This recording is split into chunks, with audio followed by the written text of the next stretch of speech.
कभी सोचा है कि एक सेब या आम जैसा स्वादिष्ट फल असल में आता कहाँ से है? इसकी कहानी शुरू होती है एक खूबसूरत फूल से। तो आज हम उसी जादुई सफर को समझने वाले हैं कि आखिर कैसे एक फूल अपनी अगली पीढ़ी यानी बीज बनाता है और फिर उसे एक मजेदार फल में छुपा देता है। चलिए प्रकृति के इस अद्भुत डिजाइन को और करीब से जानते हैं। इस पूरी कहानी को समझने के लिए हम इसे 5 आसान हिस्सों में बांट लेते हैं।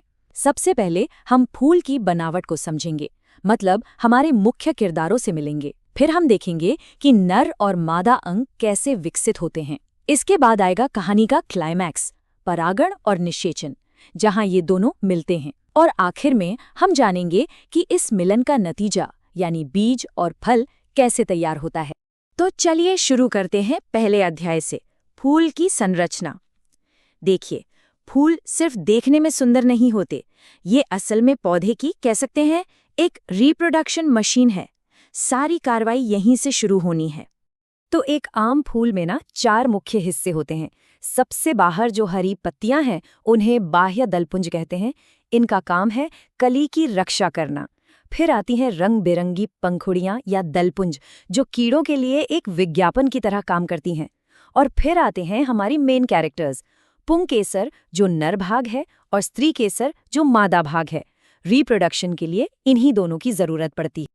अब मजेदार बात यह है कि इन चारों को 2 टीमों में बांटा जा सकता है। बाह्य दलपुंज और दलपुंज सपोर्टिंग एक्टर्स जैसे हैं। ये सीधे रिप्रोडक्शन में हिस्सा नहीं लेते, बस मदद करते हैं। असली हीरो और हीरोइन तो पुमंग यानी नर भाग और जायांग यानी मादा भाग हैं।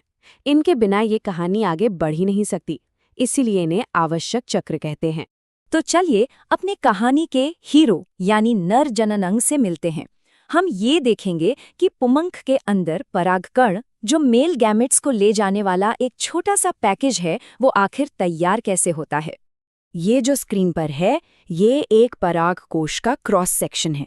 जरा ध्यान से देखिए, इसमें 4 कोने दिखाई देंगे। हर कोने में एक छोटी सी फैक्ट्री है जिसे लघु बीजाणु धानी कहते हैं।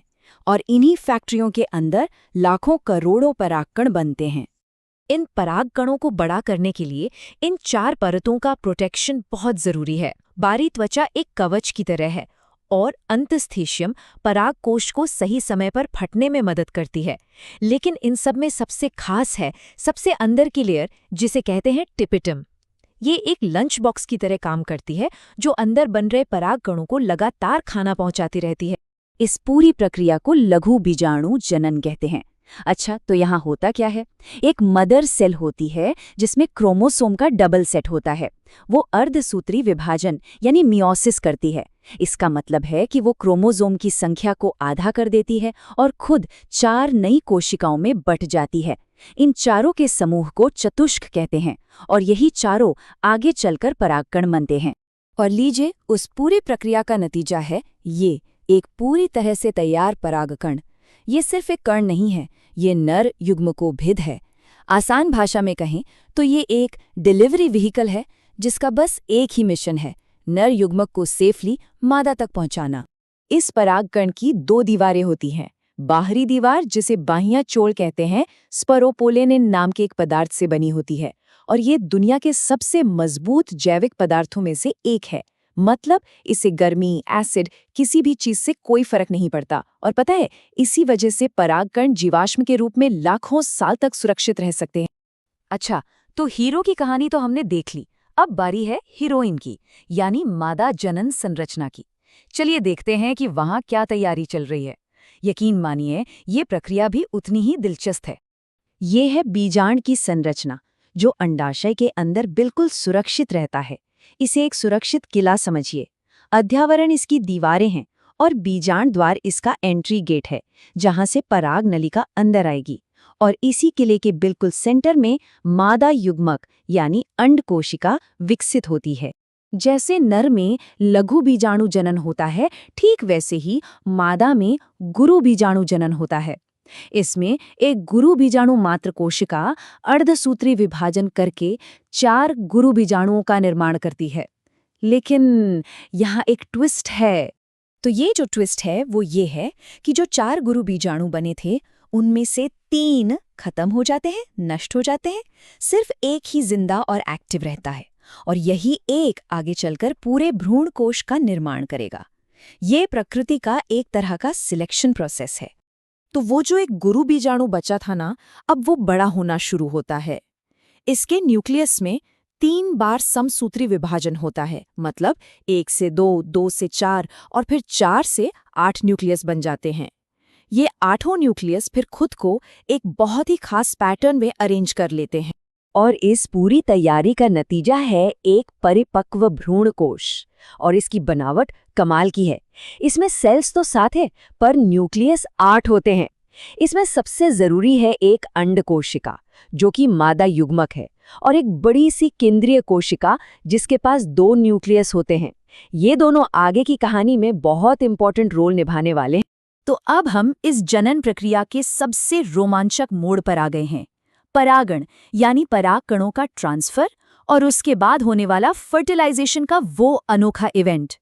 परागण का सीधा सा मतलब है परागकणों का ट्रांसफर। ये 2 तरह का हो सकता है। स्वपरागण में पौधा खुद ही अपने परागकण इस्तेमाल कर लेता है, लेकिन परपरागण ज्यादा मजेदार है।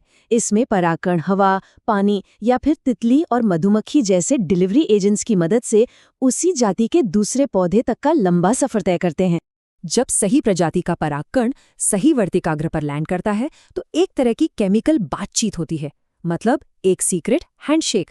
अगर पहचान सही होती है तो परागकण अंकुरित होता है और एक पराग नलिका बनाना शुरू कर देता है। ये एक पतली सी सुरंग है जो वर्तिका के अंदर से होती हुई बीजांड के एंट्री गेट तक अपना रास्ता खोजती है। और अब आता है वो पल जो पुष्पी पौधों को सबसे ज्यादा खास बनाता है, और वो है दोहरा निषेचन या डबल फर्टिलाइजेशन। ये इनकी पहचान है। जैसा कि नाम से ही लग रहा है, यहाँ एक नहीं बल्कि 2 फर्टिलाइजेशन एक साथ होते हैं। चलिए देखते हैं कैसे।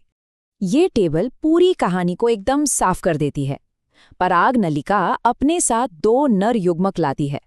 पहला नर युग्मक अंड कोशिका के साथ फ्यूज होकर युग्मनज बनाता है। यही भविष्य का पौधा यानी भ्रूण है। लेकिन दूसरा नर युग्मक क्या करता है?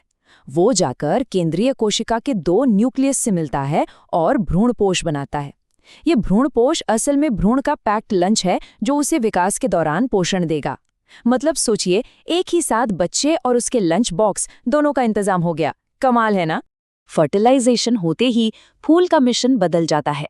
अब उसका काम खूबसूरती बिखेरना नहीं, बल्कि अगली पीढ़ी को तैयार करना है।